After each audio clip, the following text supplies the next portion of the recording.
আসসালামু আলাইকুম আমি আপনাদের মাঝে একটি গল্প শোনাব। আশা করি গল্পটা আপনার জীবনের সাথেও মিলে যেতে পারে। তো চলুন শুরু করা যাক।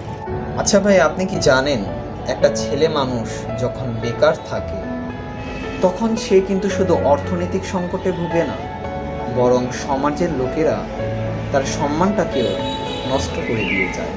পরিবারের লোকেরা তার উপস্থিতি মেনে নিতে নিতে তারা এক পর্যায়ে অভ্যস্ত হয়ে যায়, কিন্তু বাইরের সমাজের লোকেরা তাকে নিয়ে বরঞ্চ হাসি ঠাট্টা করে। ছেলেটির দিনগুলো কাটে অপমান অপধস্তে, ধীরে সে ছেলেটা সমাজে অতিষ্ঠ হয়ে যায়। এটার প্রতিদিনের মতোই সকালে ঘুম থেকে উঠে মনে হয় যে আরেকটা দিন চলে গেল, কিন্তু কিছুই বদলালো না।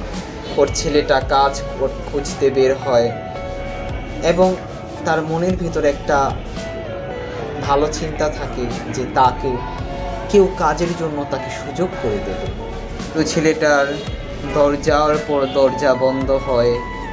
ছেলেটাকে কেউ বিশ্বাস করতে চায় না সে যে পারবে, কাজ করতে পারবে।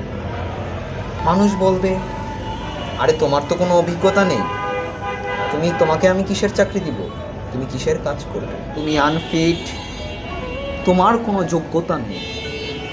এই সমস্ত কথাগুলো বলে ছেলেটার আত্মবিশ্বাস ধ্বংস করে দেয়। ছেলেটা তারপর বাড়িতে ফেরে দেখে ছেলেটা তার মা মুখ নিচু করে চুপচাপ করে বসে আছে। বাবা তার দিকে তাকায় না, বাবা তার দিকে চায়ও না। তার বাবাও এক ঘেয়ালি মুখ ঘুরিয়ে বসে আছে। মা বলে উঠে, আসলে তুমি করছোটা কি বাবা, আমাদেরকে একটু বলবে? কোনো কথার উত্তর দিতে পারে না।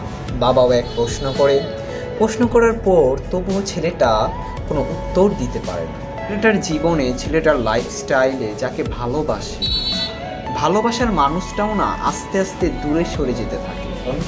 কারণটা কি? কারণটা হচ্ছে সম্পর্ক টিকিয়ে রাখতে হলে টাকার প্রয়োজন। টাকা রোজগার ছাড়া কখনো সম্পর্ক টিকিয়ে রাখা যায় না। পৃথিবীর প্রেম বা ভালোবাসা টাকা ছাড়া আর কিছুই চায় না। হ্যাঁ, এটাই বাস্তব কথা। এই পৃথিবীতে আপনার কাছে যদি টাকা থাকে তাহলেই দেখবেন আপনার কাছে মানুষ ছুটে আসবে।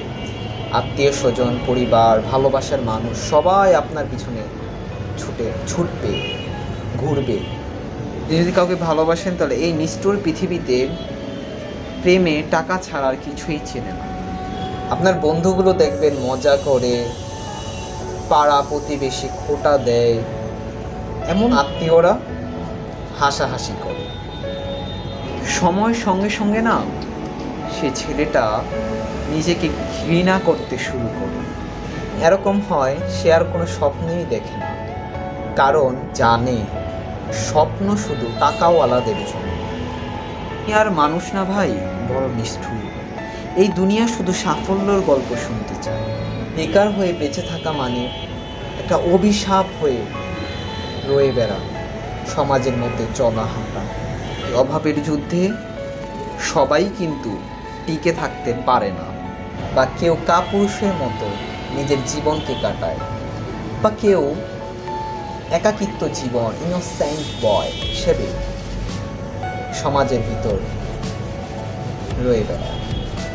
কেউ ভাবে এই পৃথিবীতে জন্ম হওয়াটাই কি আমার ছিল পাপ? না, আসলে পাপ না, কারণ আমরা জন্মেছি, এটা আল্লাহর পক্ষ থেকে একটা নিয়ামত, নবীজির উম্মত হিসেবে, আল্লাহর বান্দা হিসেবে। তেমনি ভাই, আমি একটা কথা বলি আপনাকে, আসলে ছেলে মানুষের জীবন চলাটা এত সহজ না। ছেলে মানুষের জীবনটা হলো একটা যুদ্ধক্ষেত্র। এই যুদ্ধক্ষেত্র যদি আপনি পাড়ি দিতে পারেন তাহলে আপনি হবেন একজন সফল পুরুষ। তাই আমি আবারও বলবো, সবাই ভালো থাকবেন, সুস্থ থাকবেন। এমন নতুন নতুন যদি গল্প পেতে চান আমার চ্যানেলটিকে আপনারা অবশ্যই সাপোর্ট করবেন। আসসালামু আলাইকুম রহমতুল্লাহ। ভিডিওটি ভালো লাগলে অবশ্যই শেয়ার করবেন।